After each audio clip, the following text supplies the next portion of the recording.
Dia, né? Boa tarde. A gente sempre acaba cometendo essas gafes, mas bom dia a todos vocês. É um prazer muito grande.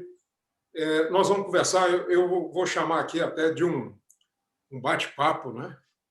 Monologal.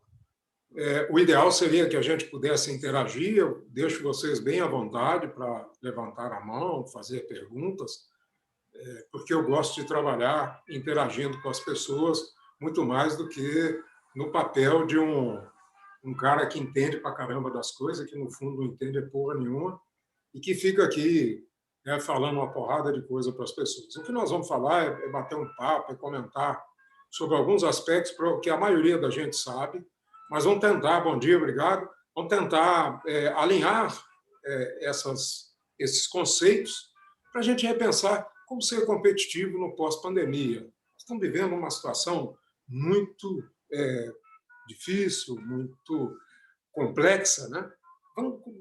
Vamos pensar um pouco, vamos refletir um pouco sobre a situação.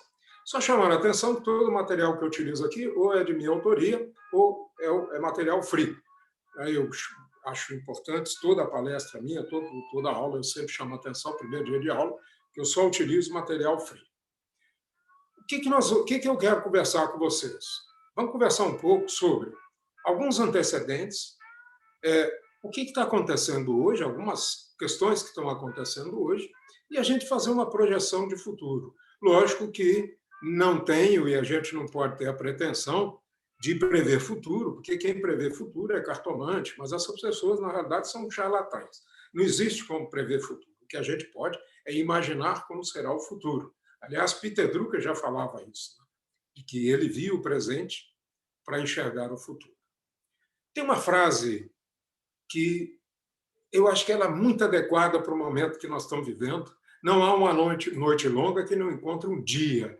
E, geralmente, depois dessa noite longa, o dia é um dia muito agradável. Toda vez que a gente se encontra numa situação como essa que nós estamos vivendo, às vezes até menos, é bom lembrar disso, que o dia amanhece e um dia bastante agradável, né?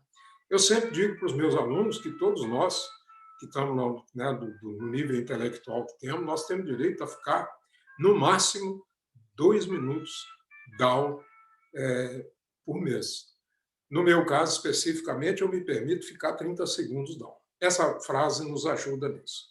Eu queria trazer aqui mais uma outra frase, que é de um cara que chama o Vladimir Ilyich Ulyanov, conhecido como Lenin. Ele é, para mim, uma das pessoas mais tenebrosas que já passou, né? Está entre as mais tenebrosas, que já passaram pela face da Terra, mas ele tem uma frase que se aplica muito ao que nós estamos vivendo e que eu quero aproveitar essa frase para contextualizar o momento que estamos vivendo. Há décadas em que nada acontece. E há semanas em que décadas acontece. Ele está falando sobre aquele desastre, né, que ele liderou, que foi a Revolução Russa. Mas esta é uma realidade. Há semanas em que décadas acontecem, ou há meses em que décadas acontecem. Só para nós termos ideia, a expectativa, principalmente para o pessoal acima de 60 anos, que não é o meu caso, era de que em 5 anos, o que estava como expectativa de uso de tecnologias de informação em 5 anos, as pessoas conseguiram fazer isso em 3 anos, em 3 meses, né? Então, esses são os detalhes aí. Tem um autor que eu gostaria que a gente pensasse nele também, Jared Diamond, não sei se algum de vocês conhece, e ele escreveu um livro chamado Armas, Germes e Ação. Qual que é o pressuposto dele? De que conquistas, epidemias e genocídios são os principais modeladores da desigualdade do mundo. E essa desigualdade ele vai tecendo durante aquele livro, que, por sinal, é muito agradável de ser lido, ele vai tecendo essas mudanças que vão acontecendo, mas o foco a epidemia é um dos elementos que fazem com que as desigualdades do mundo elas circulem em diferentes civilizações.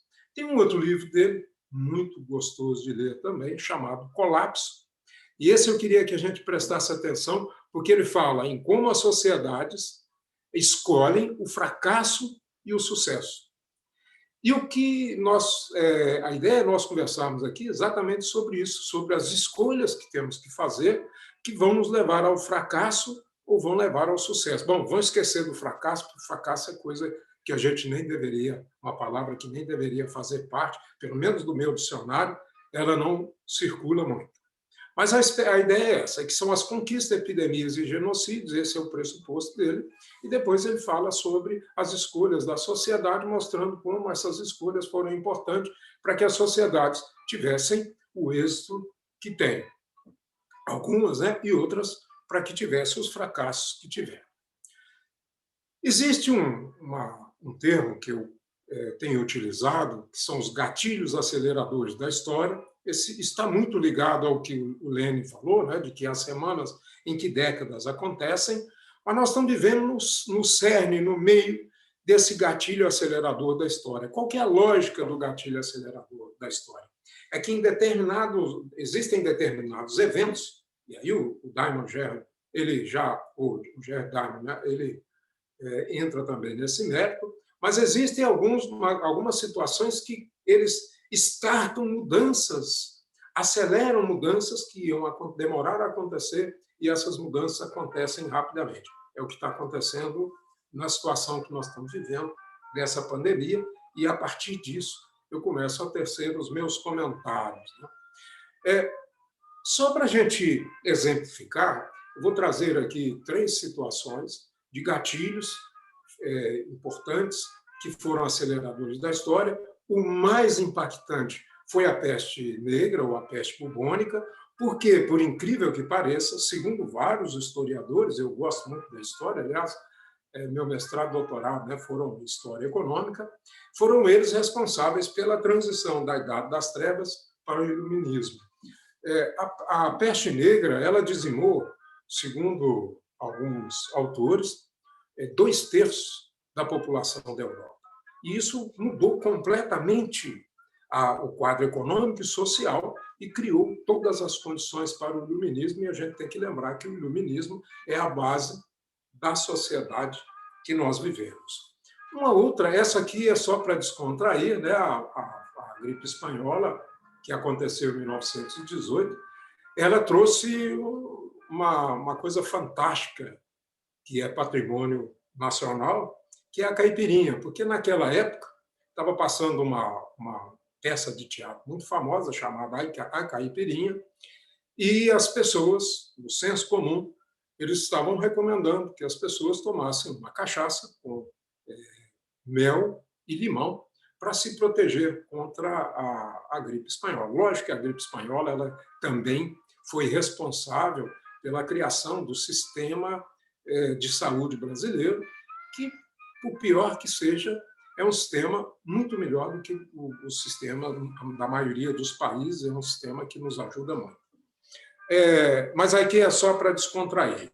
Mas tem um outro gatilho importante que eu queria chamar a atenção, eu peguei um lá da antiguidade, pegando algo aqui mais recente, que foi a AIDS. Né? A AIDS, para a maioria de vocês não viveu isso, mas a AIDS foi uma situação de extrema precariedade das condições, ninguém sabia o que estava acontecendo quando a AIDS surgiu, mas ela trouxe uma revolução dos costumes, e a partir da AIDS é que nós começamos a ter maior tolerância com as minorias. Né? E hoje, vou até fazer um comentário sobre isso mais à frente, mas essa tolerância que estamos tendo, nós estamos vivendo até vou fazer um comentário, nós estamos vivendo uma situação de contradição. Né?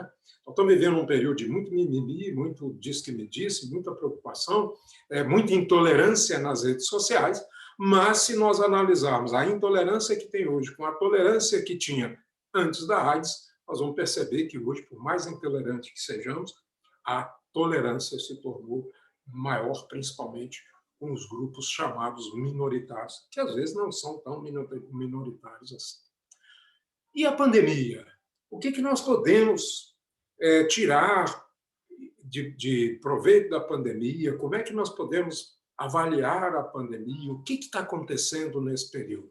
Bom, é óbvio que eu estou tentando sintetizar em um tempo relativamente curto uma ideia monstruosa, muito grande, mas eu vou pontuar alguns aspectos que eu achei que seria interessante trazer para esse diálogo monologal que nós estamos fazendo aqui. Olha que interessante. Ah,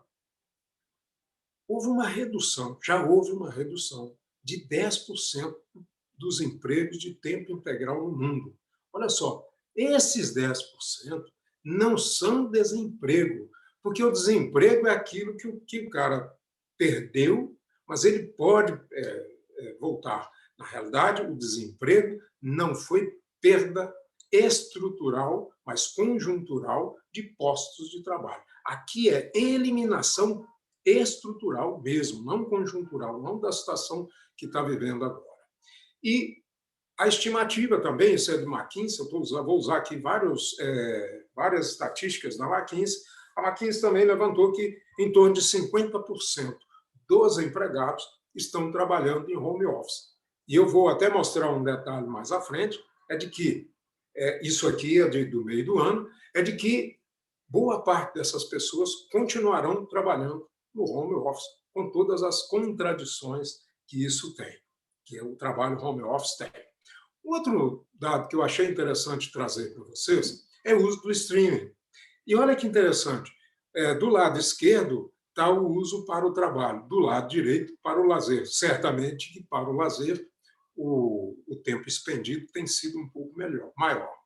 Mas nas videoconferências, situações que nós estamos aqui, 63% das pessoas entrevistadas disseram que estão despendendo mais tempo, e muito mais tempo, em videoconferências. Nos vídeos online, aí nós estamos falando de Netflix, Prime, estamos falando de YouTube, 76% das pessoas passaram a usar mais tempo utilizando aí os vídeos de streaming. Uma coisa interessante é que tem uma pesquisa que foi feita com a geração Z, e eu fiquei até um pouco, não é assustado, fugiu a palavra mais adequada para dizer, mas é que a televisão continua sendo o meio que os jovens ainda estão usando para se informar, a TV, né? Por incrível que pareça, nesse ambiente que estamos vivendo. Um outro ponto, esse extremamente preocupante, isso me deixou assim bastante assustado, é que as mulheres estão exaustas. Vou só lembrar que os homens também estão. Na segunda-feira eu estava em aula, eram 18 horas, e quando terminou a aula eu fiquei olhando e falei, pô, está parecendo sexta-feira, cara. O negócio, dizer, sábado, domingo, isso aí não está existindo mais. Entre cada 4 mulheres, isso aí é de uma pesquisa que foi feita nos Estados Unidos, está pensando em abandonar a carreira. Nós estamos falando aí de que 800 mil mulheres já deixaram o mercado de trabalho. Esse é um efeito que nós temos que considerar em relação ao momento que nós estamos atravessando e essa adaptação que estamos fazendo ao tal do chamado home office. Só lembrando que o home office é uma palavra, é um termo que está sendo usado no Brasil, o resto do mundo não tem utilizado esse termo. Outro ponto que eu queria trazer para reflexão é em relação ao crescimento do PIB. 2016 a 2019, e eu vou pegar o mundo e a China só, o crescimento do PIB ele teve da ordem de 3,4%, da média, né, de 3,4%. 2020, nós vamos ter uma queda acentuada, mas haverá uma recuperação que vai compensar, inclusive, 2020,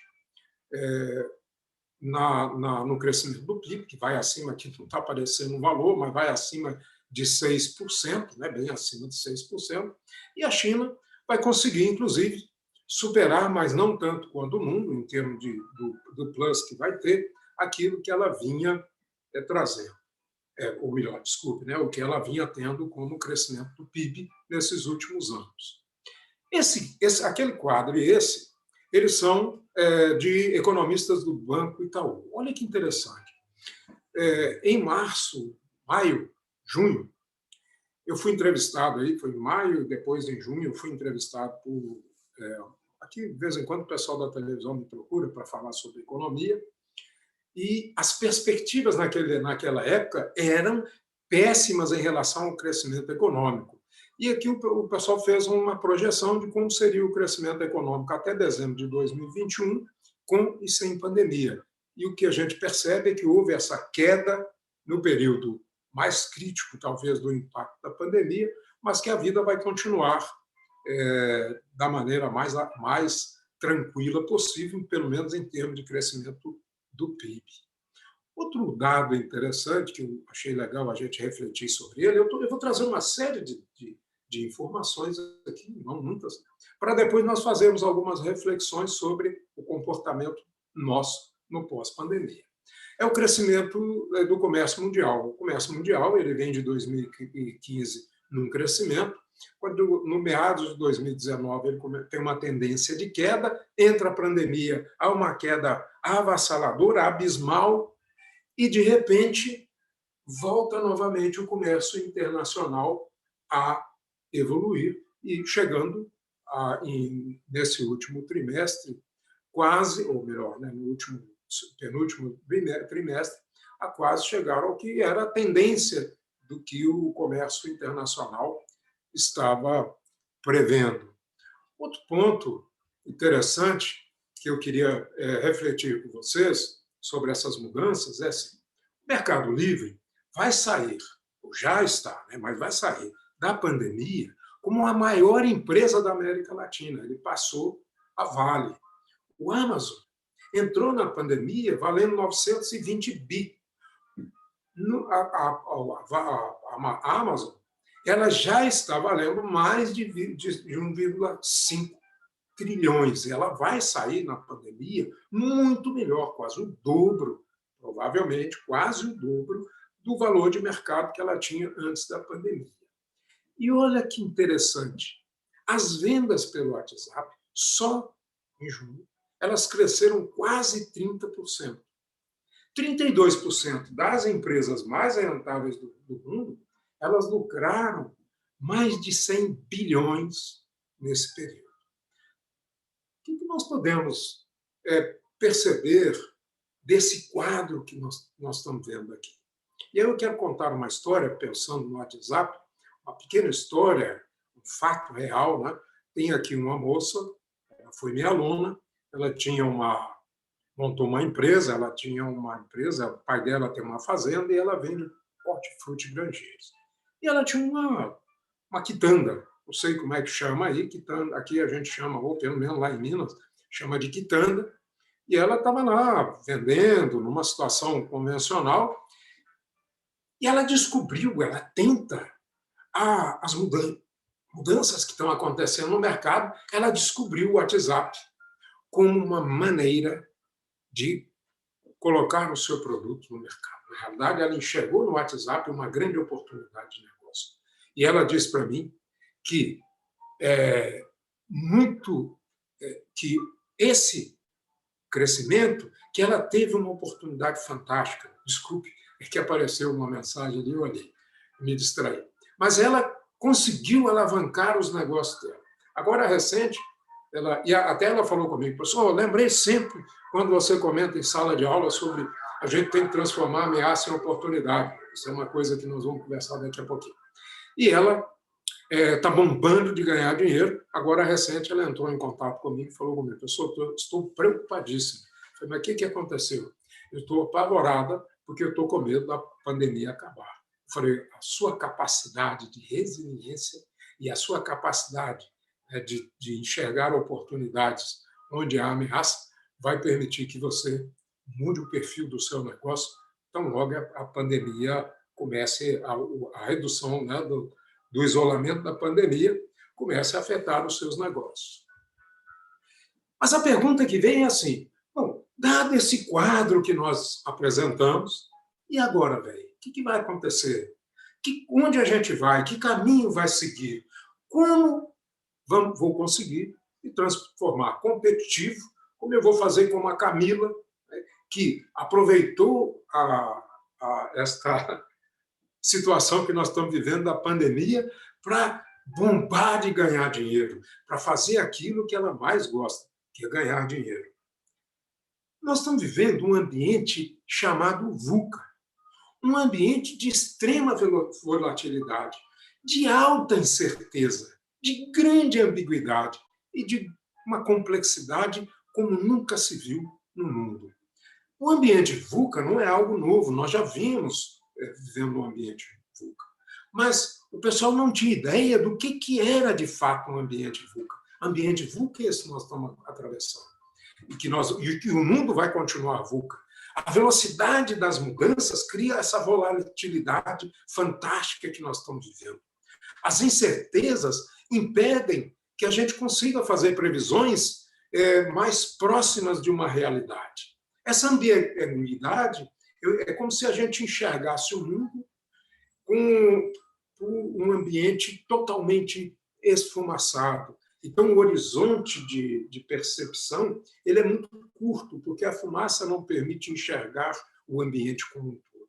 E essa complexidade, o número de variáveis que nós estamos tratando com ela, ele se ampliou significativamente.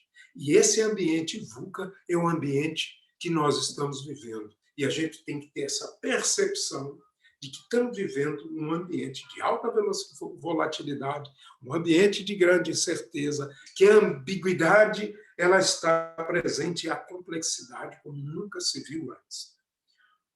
A McKinsey, aí eu vou trazer uns dados agora pensando no pós-pandemia. Então, nós entendemos que estamos num ambiente VUCA, que esse ambiente ele é um ambiente em que o hoje, o do que está acontecendo agora, daqui a pouco já não é mais. E o que os maiores CEOs do mundo, numa pesquisa que foi feita pela McKinsey, o que eles estão enxergando como pós-pandemia? A primeira coisa que eles viram é a distância voltou. Thomas Friedman, vale a pena ler o livro dele, que é A Terra é Plana. Ele foi à Índia e descobriu que a Terra não era redonda mais. Desculpe, não é terraplanismo. Estamos falando em aspectos sociais, não físicos, né? Então, as distâncias tinham se reduzido. Né? E agora a distância voltou, porque há um sentimento, novamente, de pertencimento ao local, há uma preocupação com as fronteiras, mas há uma contradição, porque ao mesmo tempo em que a distância voltou, a distância cada vez tem se tornado menor. Nós estamos falando aqui com pessoas que podem estar nos mais diferentes locais, não necessariamente no mesmo local, eu aqui em Lorena, e nós estamos interagindo nesse bate-papo. Segunda-feira eu tive uma reunião de trabalho com pessoas de diferentes países, e nós estamos juntos ali. Né? Então, a distância, ela voltou, mas ela continua interligada. A economia livre de contato, né? Isso aí está mudando, inclusive, vai mudar, impactar de uma maneira contundente a forma como as empresas vão fazer negócio e estão fazendo negócio. Os negócios vão ser muito mais através de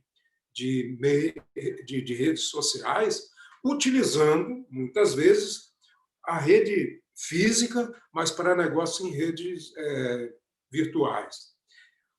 Resiliência, e eu vou dizer mais do que eficácia. Isso é um ponto que eu quero falar um pouquinho mais à frente, mas que vocês têm que estar atentos. Resiliência é a palavra-chave.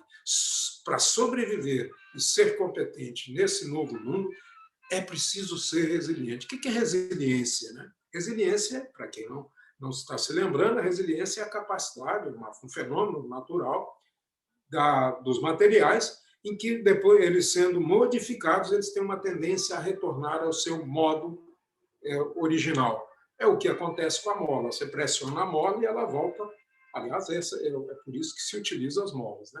Então, é essa capacidade de vergar, mas não quebrar, e de ser eficaz. E outra coisa que vai acontecer muito, vai ampliar, eu particularmente, né, na minha visão, não de economista, mas de quem estudou a história econômica, alguns aspectos da história econômica, eu sou contra a intervenção governamental, mas ao aumento da intervenção governamental, ele vai ser um fato, ou já está sendo um fato. Aqui tem outra coisa, assim, as empresas estão na berlinda. Onde que está acontecendo com o Carrefour? O Carrefour teve aquele episódio de infelicidade e criou uma comoção nacional.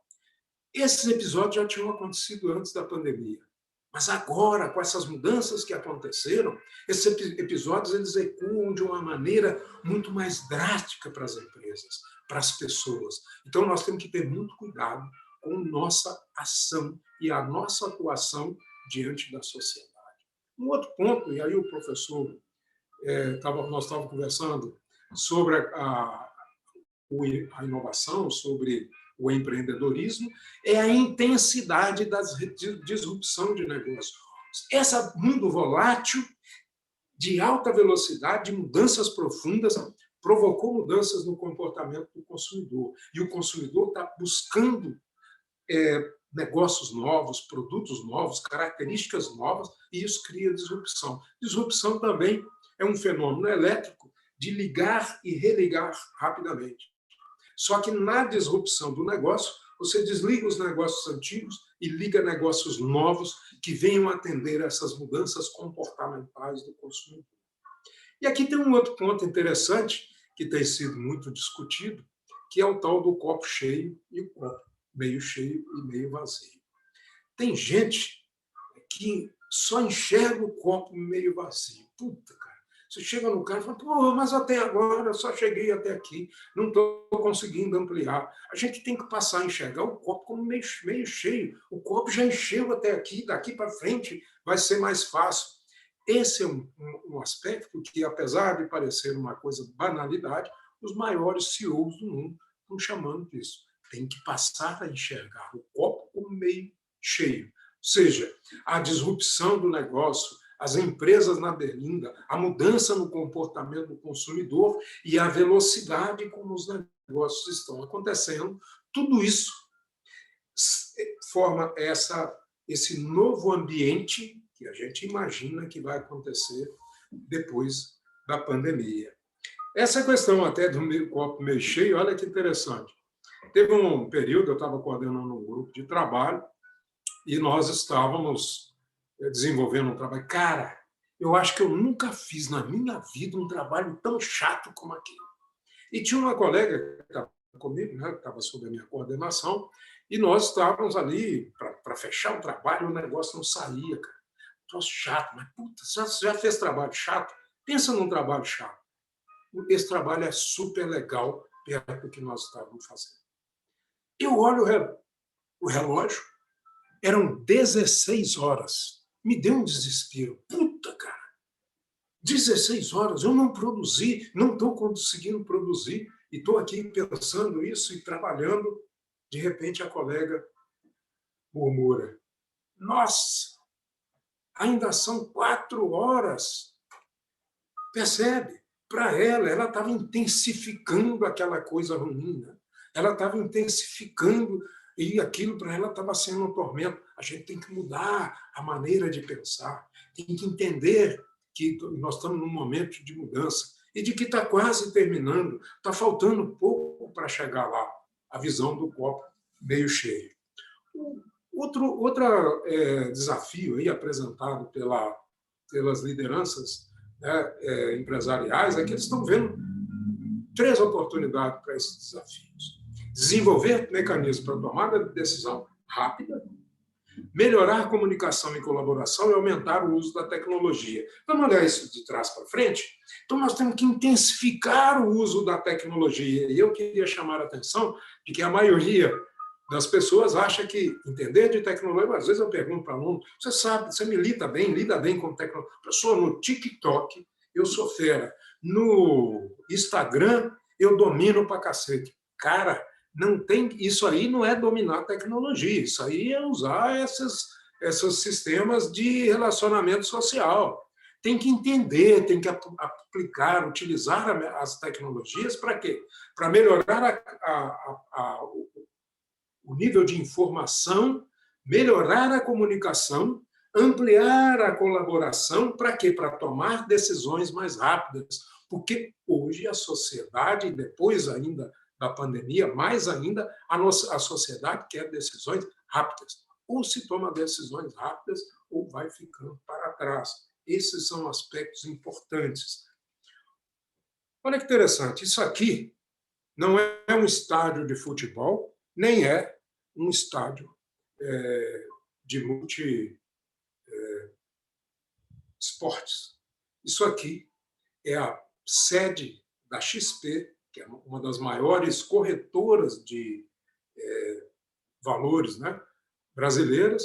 Isso é dos arquitetos Marcos Kogan e o Guto Requena, e este é o ambiente que eles estão criando para a XP. O que fez a XP? Antenada com a necessidade de ampliar o uso da tecnologia, de melhorar a colaboração, a comunicação, de ampliar os processos colaborativos para a tomada de decisão mais rápida, o que ela faz é tomar decisões ou indicar decisões a serem tomadas para os seus clientes. Ela criou esse ambiente. Está saindo de um ambiente dos mais sofisticados, lá de São Paulo, um dos ambientes mais caros e sofisticados de São Paulo, e está indo para uma cidade chamada São Roque, a 40 quilômetros, a 50 e poucos quilômetros de São Paulo. E mais, aquele prédio, aquela sede que tinha salas para um número enorme de pessoas, foi reduzido, porque muitas dessas pessoas continuarão trabalhando no que nós estamos chamando de home office. Então, o que ela está fazendo é usar tecnologia para contribuir para a tomada rápida de decisão e aumentando as comunicações. Eu vou sugerir a vocês, para quem não conhece, que façam uma análise SWOT. Agora eu vou falar um pouco do que a gente deve fazer para se tornar competitivo. A primeira coisa é fazer uma análise SWOT. A análise SWOT, para quem não conhece, é um acrônimo das palavras, né? Forças, fraquezas, eu prefiro fragilidades, oportunidades, ameaças. Então, o negócio é faça isso. Coloque seu nome lá em cima, verifique quais são os fatores internos inerentes a você, quais são os fatores externos que estão fora de você, e pontue quais as forças que vocês têm, quais as fragilidades que têm. O que o ambiente oferece de oportunidade e o que o ambiente oferece de ameaça para que você se torne competitivo. Mas quando for fazer isso, lembre-se da Camila. E lembre-se, não de mim, não precisa lembrar, mas lembre do que eu falei. Todo momento de ameaça é momento de grande oportunidade. Pontue isso, avalie as oportunidades, como transformar a ameaça em oportunidades e verificar quais as forças que vocês têm, as fortalezas, os aspectos mais positivos que vocês têm, que permitem que vocês aproveitem ao máximo essas oportunidades e avaliem as fraquezas. Aí eu queria chamar as fragilidades, eu queria chamar a atenção de que muitas vezes a gente acha que tem que fortalecer ou que modificar as fragilidades. Eu gosto muito de luta, gosto muito de ver o pessoal apanhar. Bom, eu já teve um período que eu lutava também. Eu gosto muito de luta e hoje eu tenho visto muito MMA. O que o lutador faz? O lutador, ele avalia, ele faz uma análise SWOT, é intuitiva, ele avalia o oponente, que ameaças que aquele oponente pode trazer, quais são as oportunidades que ele tem para vencer do oponente, quais as forças, né, que são inerentes a ele, que vão permitir que ele consiga vencer aquela peleja, e as fragilidades que ele tem. Então, o cara tem fragilidade no abdômen, mas ele tem força para receber porrada na cara. O que ele vai fazer? Ele vai defender a área do abdômen e deixar a cara para lá. Mas se é o inverso, ele tem o queixo de vidro, que o pessoal na luta diz isso, né? Queixo de vidro é aquele que se toma uma porrada na cara e desmonta, ele vai defender o queixo e deixa o restante do corpo que ele tem mais força. Fazer isso é importante, para que vocês se conheçam. E aí, Sun Tzu, quem não conhece o livro de Sun Tzu, vale a pena ler, ele sempre dizia, conheça o seu oponente, conheça o ambiente de batalha, mas conheça o seu oponente, para que você tenha êxito na batalha. Alguma coisa nesse sentido. Bom, em síntese, o que a gente... E aí eu diria assim, a gente é eufemismo, né? O que eu poderia trazer, mas eu aplico isso e vou aplicar isso para que a gente consiga manter-se competitivo nesse novo ambiente que nós vamos viver. Então, vamos lembrar o seguinte, um ambiente hostil é VUCA. Há uma enorme instabilidade, complexidade. O que o ambiente VUCA exige alta resiliência, a capacidade de enxergar o copo meio cheio, a capacidade de ver, mas não quebrar. Eu sempre lembro que meu pai dizia, caia em pé, mas não tombe. Tombar é uma coisa, cair em pé é outra. Então, a resiliência é importante. Aí tem uma coisa também que é a dificuldade de adaptação. Esse ambiente é um ambiente difícil de adaptação para a maioria das pessoas. Olha que interessante. Se o ambiente é difícil para a maioria das pessoas, ele é um ambiente que aqueles que estão mais qualificados terão maior facilidade. Eu vou contar uma outra historinha, um outro caso, como bom mineiro, gosta de contar causos. Eu tenho um amigo, ele é advogado, e o pai dele também era meu amigo, e eu fui lá conversar com ele, ele me chamou para tomar um café. E no café, ele falou assim, quando chegamos na cozinha para tomar um café, estava uma zona o café. E ele falou assim, você vê, eu trabalho só com advogados. Aqui eu tenho uma secretária e tem 20 advogados. Os caras vêm aqui, são incapazes de organizar a cozinha. Eu fico triste com isso. Mas eu falei com meu pai, um dia comentei isso, e meu pai falou assim comigo, meu filho, você não se preocupe com isso, porque é essa a diferença que faz com que você seja uma pessoa que se diferencie dos demais e que seja uma pessoa bem-sucedida. Porque a maioria das pessoas tem dificuldade nessa adaptação, porque a maioria das pessoas elas não têm essa capacidade de adaptar, de mudar, e de fazer o diferente. Então, a gente tem que fazer o diferente, a gente tem que ter essa capacidade de adaptação, tem que ter. Mas adaptar-se não é simplesmente moldar-se, mas é a capacidade de adaptar, enxergar o problema e dar um salto à frente, porque quem se molda continua como todos os demais. A velocidade das mudanças ela exige flexibilidade e inovação. Inovação é pensar fora da caixa, é não ser como a maioria das pessoas, mas é pensar diferente. Como ser diferente do que as pessoas estão fazendo? Quais são as tendências que estão acontecendo? E essa flexibilidade, essa capacidade que as pessoas têm, que a gente precisa ter de fazer as adaptações às mudanças. E aí tem um outro aspecto que eu tinha comentado, que é essa questão da base de conhecimento. A palavra-chave, hoje, eu sempre trago a situação das empresas para a vida pessoal, porque as empresas são muito mais competentes do que nós quando a gente pensa em adaptação de negócio. Por quê? Porque se ela não se adapta, se ela não consegue se sobrepor às demais, ela vai perecer, mas é o Data Analytics. Então, a base de conhecimento é algo que vai ser extremamente exigido. Então, é preciso que as pessoas estudem, mas que eu sempre digo isso para os meus alunos, né? A universidade ela oferece um kit básico, é uma mochilinha que você recebe quando entra na universidade, que vai enchendo até chegar ao seu limite. Eu sempre sugiro que compre uma mochila maior e aproveite mais a universidade. Tem aluno até que fura a mochila, porque vai enchendo, ele vai para ficar levinho, né? Mas ficar levinho não vai levar a nada. Então é preciso ter essa visão de fora para dentro. É preciso trazer conhecimento. É preciso ampliar essa capacidade que as pessoas têm de se relacionar, de trazer conhecimento. E o conhecimento está de fora. Não ficar preso apenas ao conhecimento que está ali naquele ambiente. Nas empresas, por exemplo, eu sempre comento isso com alunos, né? Aliás, gosto demais dos meus alunos.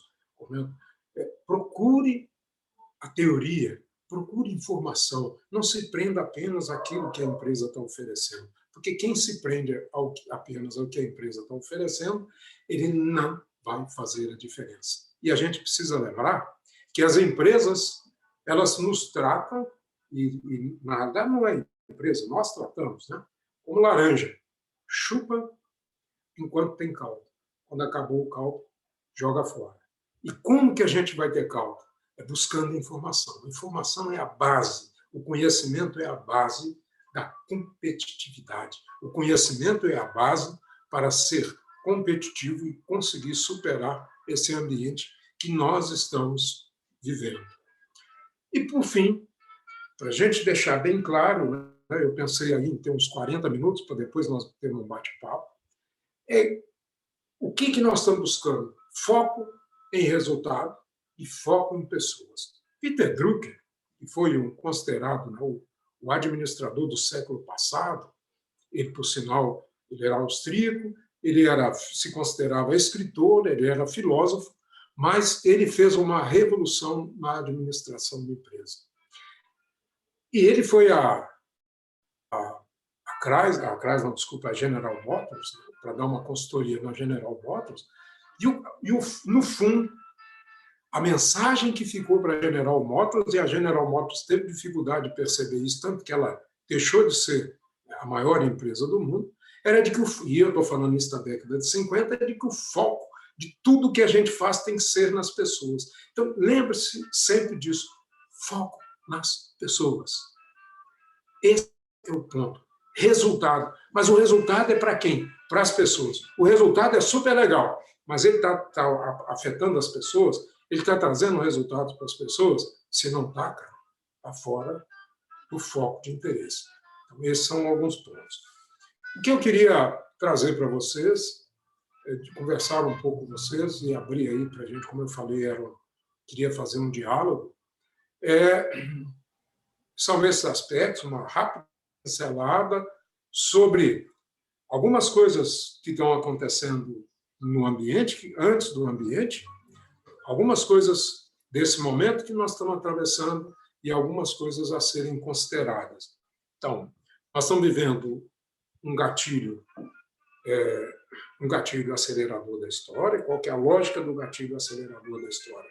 São gatilhos que fazem com que, em pouco tempo, a evolução social, histórica, econômica, ela aconteça em tempo muito curto. Coisas que iam acontecer a longo prazo, elas aconteçam no curto prazo. Comentei como exemplo, principalmente a peste negra, que propiciou, né, criou as bases para o iluminismo. Trouxe aqui uma série de aspectos interessantes do que nós estamos vivendo hoje em relação a pandemia e fiz alguns comentários calcados principalmente em visão e percepção de CEOs sobre as oportunidades. Aquilo ali eu enxergo muito mais como oportunidades que a pandemia, o pós-pandemia vai nos oferecer, né? E aí as palavras-chave que eu trago uso intenso de tecnologia, preocupação em informação, flexibilidade, resiliência. A resiliência é algo importantíssimo, não cair, vergar, mas não quebrar. Tem um outro ponto aí que é importante, é a capacidade de tomar decisões, porque nós exigimos isso, nós queremos decisões cada vez mais rápidas de todos nós. Foco no resultado, foco nas pessoas. Eu fico aqui aberto, né, a questionamentos, a perguntas, a comentários, a fazer um bate-papo com quem tiver interesse. Agradeço a paciência e a gentileza de todos vocês de terem me ouvido durante esse período. Espero que essas informações, né, esses comentários que eu fiz, eles possam contribuir para a vida futura de vocês e para que vocês naveguem nesse mar revolto, que é o pós-pandemia, e que vai continuar sendo, mas que é um ambiente extremamente fascinante, porque é um ambiente que tem mudanças, e as mudanças elas trazem sabor na nossa vida. Muito obrigado a todos vocês.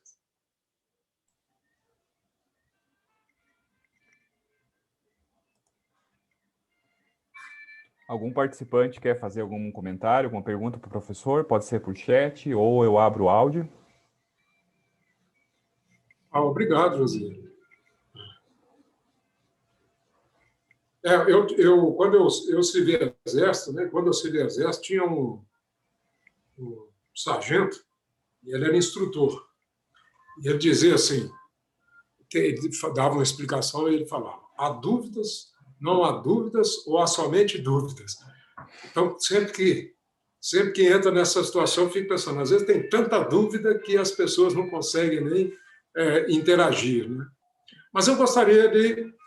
Obrigado aí. Eu gostaria de perguntar para vocês, né, algum colega, algum aluno, que como é que está pensando, o que está pensando, qual o futuro que está enxergando, como é que faz uma conexão do que nós conversamos, né, nós conversamos, isso é um eufemismo, né, porque eu estou aqui, falei para cacete, e estou falando que nós conversamos, do que foi falado, como é que vocês enxergam isso? Como é que vocês veem as oportunidades que podem oferecer e como é que transformar essas ameaças fantásticas pelas quais nós estamos atravessando em algo que vai transformar, alavancar vocês no mercado?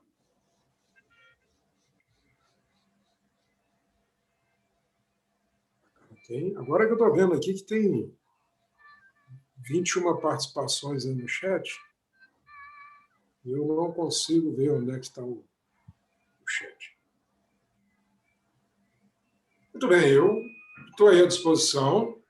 Meu e-mail é esse, né? Eu sou fascinado com o que eu faço, adoro o que faço. Então, Carol, essa aí, viu, Tatiane, foi fantástica. O Alexandre, eu consigo enxergar os comentários no outro computador, mas não consigo enxergar aqui. E foram duas questões que foram colocadas, uma eu me lembrei. Olha só, vou contar como contador de causa, né? Como bom mineiro, contador de causa. Eu tenho um colega de profissão, não necessariamente, né? Não importa de onde a pessoa ele é exatamente da minha idade, mas ele é um cidadão tradicional, professor tradicional, de aulas tradicionais, né? E nós fizemos uma reunião e ele estava falando com ele o que eu estou aplicando, né? Essas técnicas mais modernas aí, que pelo menos eu acho são mais modernas, de métodos, são chamados métodos ativos.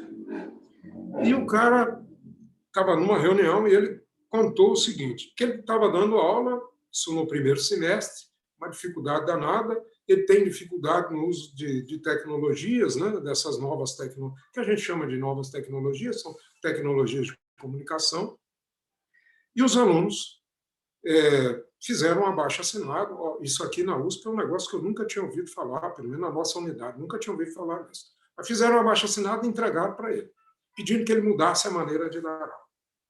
Ele entrou em palpos de aranha. O cara, primeiro, ele estava com dificuldade de se adaptar às novas tecnologias, uma grande dificuldade. O que ele fez? Ele conversou com a liderança, trocou uma ideia. E ele pediu o cara para ajudar. Como é que eu faço? Eu não sei como é que eu faço para dar aula. E aí juntou um grupo de alunos, contribuiu com o professor. Quando chegou no final do semestre, o cara comentou, né, que ele recebeu comentários que nunca, em mais de 40 anos de professor, ele recebeu das aulas dele. Quer dizer, ele fez uma reflexão total sobre as aulas, né? Então, mas eu também tenho colegas aqui que têm 30 e poucos anos, jovens, que o cara se recusou a dar aula. A USP não parou. Nós aqui na USP estamos tendo aula normalmente, não presencial. Né? Essa é uma oportunidade muito interessante para as universidades e o sistema de ensino reverem a maneira e se adequarem aos novos tempos. Aquela aula tradicional, que é importante, mas ela não pode ser o foco. Né? Então, tem que ter uma mudança muito grande e a pandemia mostrou para nós que essas mudanças elas podem acontecer e vão acontecer. E mais, os professores que tiverem dificuldade de se adaptar a essas mudanças, esses professores eles vão ficar cada vez mais defasados. E por quê? Porque também o aluno, olha que interessante, há 7 anos, desculpe estender um pouco nesse tema, mas é um tema que eu gosto muito, eu tenho trabalhado com isso. Há 7 anos, talvez, por aí, eu resolvi dar uma guinada no meu modo de dar aula. Eu já não era satisfeito com a aula expositiva, e eu comecei a trabalhar com projetos. E graças a Deus, tenho tido um bom êxito aqui nos projetos. Aliás, a professora Priscila, eu converso muito com ela sobre isso, né? Sempre que a gente pode. Mas olha que interessante. Primeiro dia que eu apresentei o método, e os alunos aqui não são alunos, né, os alunos de engenharia do nosso curso não são alunos rebeldes, aliás, eu os provoco, porque acho que são muito passivos. Uma aluna levantou abruptamente da carteira, inclusive a carteira caiu, fez aquele estrondo, e falou comigo: professor, esse negócio não dá certo. E saiu da sala. Eu nunca tinha visto isso nesse tempo todo que eu dou aula aqui. E aí, mas continuamos, no final, inclusive, ela percebeu que foi interessante, ela gostou, né? Mas o que foi acontecendo? Nós estávamos aqui um grupo de professores começando a trabalhar com esses novos métodos. Hoje, o número de professores que está interessado, que tem conversado com esse grupo de professores que está há mais tempo experiente nessas mudanças, é muito grande. E mais, é que os alunos, né, que tinham também dificuldade de se adaptar, hoje eles estão procurando. Hoje eles estão se envolvendo mais com essas disciplinas que mudaram o paradigma de aprendizagem. Até o foco, né? A gente falava em ensino e agora está falando em aprendizagem. Então, o Daniel fez uma pergunta ali, né, que a pandemia permitiu a acomodação de muita gente, e, em contrapartida, muitas pessoas buscaram se desenvolver com todo esse tempo livre. Daniel, você tem razão. Vou dizer para você, né? Voltar a lembrar aquela história do meu amigo lá, o advogado. O número de pessoas que se acomoda, ele é grande. Agora, isso não é uma epidemia do momento que nós estamos vivendo, não. Isso é uma situação da sociedade, né? Felizmente, a maioria das pessoas prefere se acomodar a mudar. Por que eu digo felizmente? É porque aqueles que não se acomodam que conseguem se sobressair, né? Então, é preciso que as pessoas tenham cuidado, até no uso das tecnologias. Muitas vezes, por exemplo, eu percebo isso, o uso do WhatsApp. Eu vejo que muita gente, né, usando o WhatsApp, uma tecnologia, o cara usa o WhatsApp para quê? Para fazer o que ele fazia antes na televisão, ficar dando risada. E ele não usa o WhatsApp para coisas proveitosas, né? Então, quem souber utilizar e aproveitar essa pandemia para fazer um upgrade, eu tenho aluno, por exemplo, que está fazendo outros cursos, eu tenho ex-alunos que os caras estão fazendo curso, às vezes estão até fora do mercado, são poucos, mas estão fora do mercado e aproveitando isso. E você tem razão, Daniel. É preciso que as pessoas aproveitem o tempo. Cara, eu sempre digo outra coisa, né? Quando eu brinco muito e digo... Eu brinco, desculpe que eu estou tendo uma dificuldade aqui de ver, eu vi que tem mais uma questão que foi levantada. Eu sempre brinco muito em relação a... véspera de feriado, eu falo com os alunos, olha, pessoal, juiz, hein? Mas eu complemento. Mas tudo demais faz mal, até juiz demais faz mal. Então a gente tem que aproveitar a vida também, né? Eu trabalho para cacete, mas aproveita a vida, toma uma cerveja. 2 latinhas já me deixa meio zoso. Aproveito, tomo cerveja, a gente passeia, namora, né? Eu sou casado, mas namoro com minha mulher. Então tem que aproveitar a vida, mas tem que trabalhar para cacete. É mais difícil, aí o Arthur fez uma pergunta. O mais difícil do home office é conviver com familiares que não entendem que professores e alunos precisam trabalhar em casa. Uma coisa interessante, Arthur, e isso já vem de antes da pandemia, é porque o home office já vinha acontecendo há mais tempo. Acho que as coisas a gente precisa desenvolver disciplina e diálogo. Eu não sou a pessoa mais adequada para falar sobre isso, porque eu e minha mulher somos professores, então nós enfrentamos a mesma situação, entendemos a mesma situação. Mas, de fato, é preciso estabelecer limites e é preciso diálogo, né? Porque o home office exige muito. Tem uma figura aqui, aproveitar que tem um tempinho, que eu achei simplesmente fantástico, ver se eu consigo abrir aqui, que, para mim, são duas dois aspectos fantásticos aí que mostram esse problema da pandemia, né? Que nós estamos vivendo na pandemia. O primeiro é essa foto. Cara, assistente de efeitos, eu chamaria de assistente de efeitos especiais de áudio para reunião. Isso aqui é uma moça, trabalha na Embraer, e ela botou esse crachá na filha dela. Porra, cara, porque conviver, né, nesse ambiente com um filho pequeno, e olha que cara de sacana que tem a menina. Ela deve estar aprontando todas e criando efeitos especiais, mas nós estamos aprendendo a trabalhar com isso. A outra legal, que eu achei fantástico, deixa eu ver se eu acho aqui, que sintetiza essa dificuldade que nós estamos enfrentando, mas que a gente tem que, como eu falei, tem que enfrentar com diálogo, que eu acho que é o ponto principal, e estabelecimento de limites. Né? Ah, está aqui. Esta aqui é uma cientista de meteorologia, e ela dando uma entrevista para a CNN, ela constantemente dá entrevista para a CNN. Olha que interessante, né? O ambiente que ela está.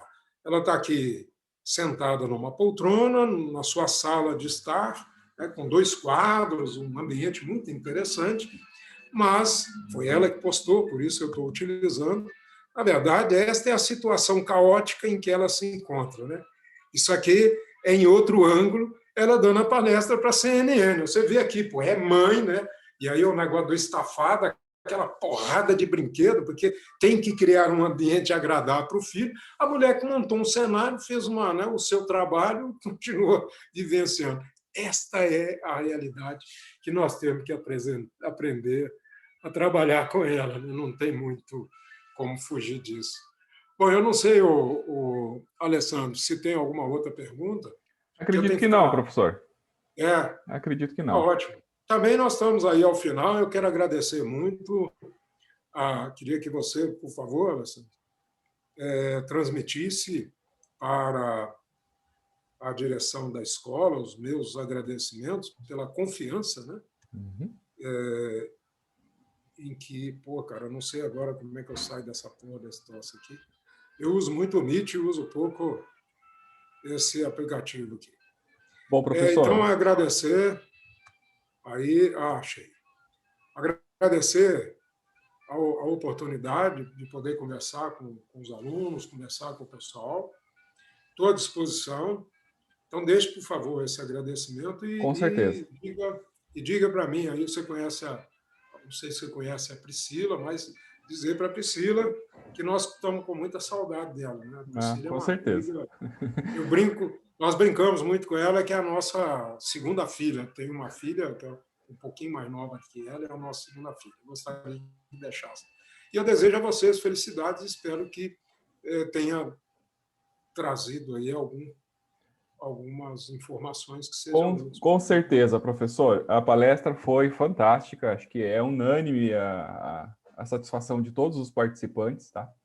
Em nome da UTFPR Campus Toledo e de toda a instituição, eu agradeço a disponibilidade do professor, tá? Foi muito proveitoso mesmo. E pode deixar que eu vou passar as suas considerações para o pessoal aqui. Acho que foi muito bom, foi muito legal mesmo. Muito obrigado, professor. E eu fico à disposição, né? Se achar aí que, se tiver, né, achar que meus comentários podem contribuir com os alunos, fique à vontade, estou aí à disposição. Com certeza, professor. Foi de grande valia e será de grande valia. Muito obrigado. Boa semana para todos e que vocês aproveitem bem aí esse tempo de pandemia para se preparar para o pós-pandemia e o ambiente que nós vamos viver nele. Um abraço a todos. Um abraço, professor. Muito obrigado. Obrigado.